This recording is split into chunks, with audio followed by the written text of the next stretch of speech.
Hi guys, welcome to the channel. In today's video, I'm going to show you how you can add payment method on Facebook ad account.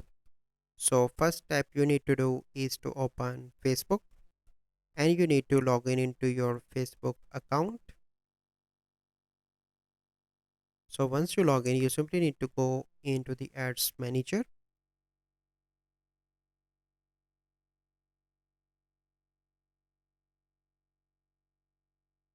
So once you are in your ads manager, you simply need to click on this gear icon in the left bottom,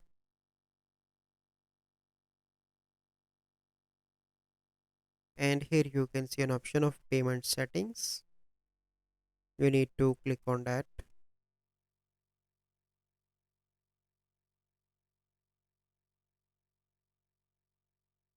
Now you can see that payment settings and payment page will open, and here you can see that add payment method. Click on that option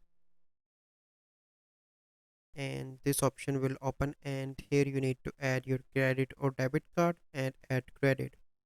Let's suppose I want to add debit or credit card, so you need to click here, click on next, and here you need to fill out your card detail and click on save. So this is the process how you can add payment method on Facebook ad account. So I hope you find this video helpful. If you find this video helpful, must like this video, subscribe to our YouTube channel for future videos. We'll see you in the next video. Thank you. Have a good day.